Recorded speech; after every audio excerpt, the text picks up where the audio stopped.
Hey everybody, welcome to the channel. I'm Michael Noland, and tonight, boy, do I have a video for you. As you know, 2 videos ago, I covered the album Please Please Me.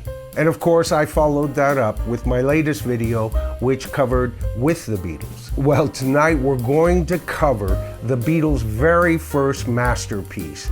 And that, of course, is both the film and the album, A Hard Day's Night.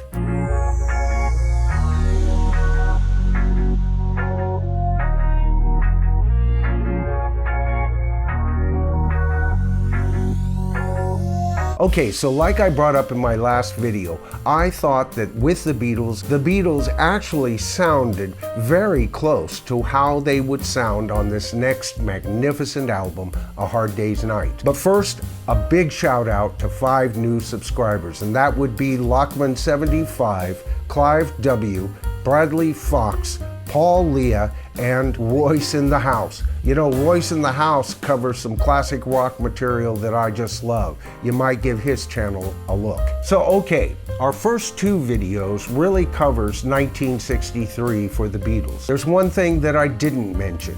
In October of 1963, Brian Epstein talked to UA's representative and producer Walter Shenson. Now, by later recollections by Walter Shenson, he said that United Artists at the time was prepared to pay the Beatles up to 25% of the net profits of their movie if it made a profit. Imagine his surprise when Brian Epstein gave his offer first. He said he would accept no less than 7.5% of the net profits. Now, with some help later on, Brian Epstein corrected this to a degree, but it was a rare calculated blunder on Brian Epstein's part. Paul would later say that the Beatles received no percentage whatsoever, that they only got a flat rate for the film.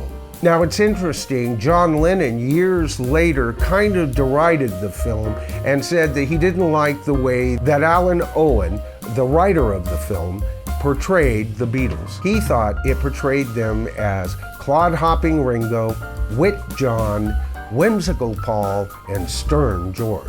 But you know, even that simple assessment, even if John Lennon was right, let's say he's totally correct there, right? As far as I can tell, that's kind of like how the Beatles were, at least some of the time. No, I think Alan Owen wrote a great script. He understood Liverpool dialogue. Of course, him and Richard Lester, the director of the film, were smart enough not to give any one Beatle too many lines at a time, usually only one. You see, they both knew the Beatles weren't actors, and I think that's where, in later years, John was a bit self-conscious. But you know, the fact that they weren't actors adds only charm to this wonderful film. Whether you are watching it for the first time when you were 9 years old, or for the 100th time at 50 plus, the presence of the Beatles in this film just grab you. And if the projected image of the Beatles is a little artificial here, it's not totally wrong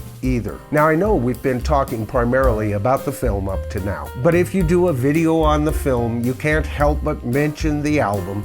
And tonight, we're handling the album, so I wanted to bring up some of those highlights about the film. Now, credit for the title of the film is usually given to Ringo Starr and one of his malapropriisms. And while it's true, there were witnesses to Ringo's remark. You see, somebody had asked him how his day was, and he started to say it was a hard day. He looked out the window at that point and realized it was evening, and he just said, "Day's night." Now, while all of that is true, it's also true that the title came to John a long time before that. You see, John Lennon had used the phrase in his book, his first book, In His Own Right, where the line is, "For he had a hard day's night that day, for Michael was a cocky watchtower." Now, whether John was reminded of that by Ringo's remark or someone telling him about Ringo's remark, we'll probably never know. But the term was originated by John. Now, after the release of With the Beatles were touring Paris. Brian had, for a lot of reasons, directed them to make German language versions for the songs She Loves You and I Want to Hold Your Hand. Now, during that tour, Paul had just recently finished writing Can't Buy Me Love. And so it's during the German translation sessions that the Beatles also record Can't Buy Me Love. Now, besides these sessions, the Beatles would need an additional 9 sessions to record this album, and they were right up against the wall the whole time. 4 of those sessions happened before the boys started filming their film, and of course 4 after, with an additional session in April to record the new title song. Now, this album shares a couple of distinctions here. First of all, it's the first album the Beatles put out with absolutely no covers, but it is distinct from future all Beatle music albums in that this is the only album the Beatles put out that is totally written by John Lennon and Paul McCartney. And even that statement is way too simple. You see, John is the primary songwriter on 10 of the 13 songs on this album. Now, although Paul's songwriting output is less on this album than John's, the 3 songs that he offers to this album are equal to the top 3 John Lennon songs on this album as well. Can't Buy Me Love compares very evenly to A Hard Day's Night. And I Love Her and If I Fell, almost a tie right there. And the song Things We Said Today, at first listen, just another love song from Paul. But this is the first song where the Beatles actually project the listener, not in the past, like they have done with songs like Yesterday, but the listener is thrown into the future, where the singer is telling you his suppositions. This is a very mature songwriting approach on this song. And what other John Lennon song would you compare that to? I'll let you decide on that. Now, there's also reason to believe that Paul may have had a hand in helping out with the middle 8 to the song A Hard Day's Night. And really, the melody does sound more McCartney-ish at that point of the song, and not just because he takes over the lead vocals for that part. And as far as And I Love Her, John Lennon, years later in Playboy, said that it was basically Paul's song, but it was his middle 8. Now, a couple of years later, he backed off on that and just said, well, I helped on the middle 8. Paul has always disagreed with this and just recently said that, well, he might have helped out with the middle 8, but it's my song. This song and only one other song did John or Paul ever dispute. And of course, the other song was the song In My Life.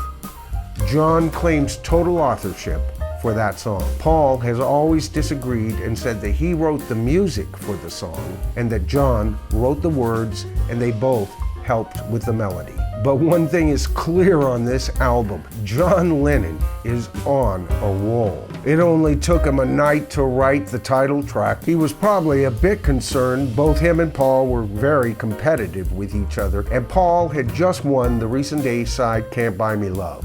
You have to understand, at this point, before Can't Buy Me Love, 4 of the 5 Beatle singles were written primarily by John. And at this point, John does continue to dominate, especially in the singles area. Of course, as the Beatles progressed, Paul would start to dominate in the later years. And to me, this is one of the key secrets to the Beatles recordings. There was always somebody who was willing to step up to the plate when the Beatles needed material. And boy, does John step up to the plate in this album. Whether you watch the movie or listen to the album, you're struck immediately by this mysterious chord. Now, there's been a ton of debate on exactly what that chord is. I'm not getting into that in this video at all. But with that chord, whether you're watching the movie or listening to the album, you just know you're in store for a treat. And the song does not let you down. Even the lyrics of the song have a more mature edge.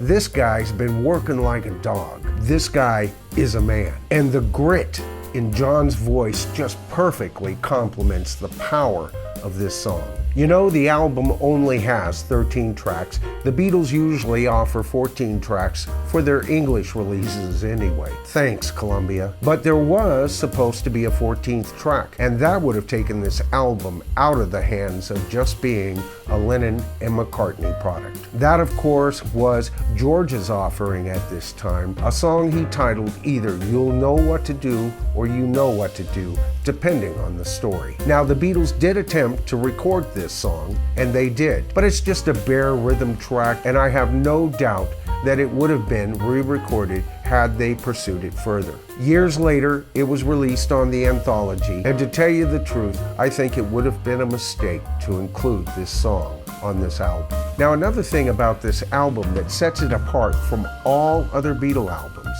is that this is the last time that you hear, for the most part, John Lennon using the harmonica in a consistent fashion, as well as the introduction of George Harrison's famous 12-string Rickenbacker. Now, the Beatles used George's Rickenbacker in at least one recording on the previous album, and maybe that's one of the reasons why I thought that With the Beatles had a lot more in common with the album A Hard Day's Night than it did with Please Please Me. Now, the Beatles would continue to use George Harrison's 12-string guitar and rarely used John on harmonica from that point on. You know, we talked about Sgt. Pepper having its own sound, possibly to do with mastering it with little or no EQ. And of course, I've said in the past that I felt that's one of the reasons Sgt. Pepper sounds different than any other Beatle album. And of course, Sgt. Pepper, like A Hard Day's Night,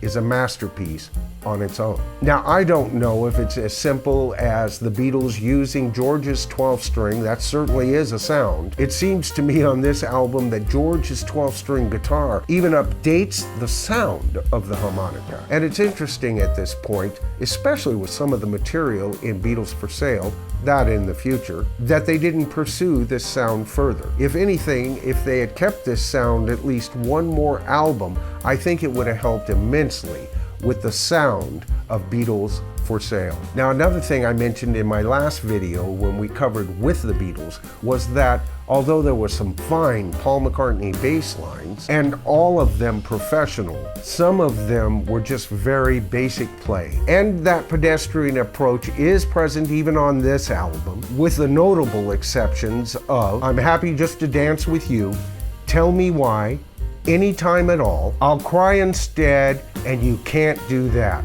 Top notch, Paul. But there's a valid and very good reason why Paul might be playing more pedestrian on certain tracks.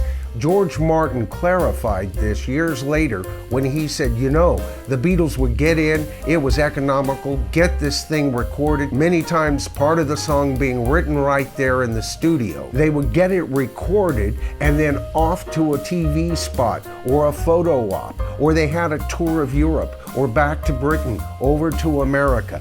During this time, it was get the thing recorded, get out of there, and it was left to George Martin and Norman Smith, good old Normal as John called him, to paste this stuff together. Now, we've discussed that Paul always wanted a deeper, richer, basser sound right from the beginning. And maybe the safer playing on this album is a younger Paul giving in to the inevitable of what EMI as a studio could offer the Beatles. Of course, it wouldn't be too much longer in the future before the Beatles would just demand the time they needed to write the songs, develop their material, and attain the sounds that they would hear in their heads. When you consider the time the Beatles had to produce this album, when you consider all that was involved with making this album, to me, this album achieves the level of Sgt. Pepper when you take all of this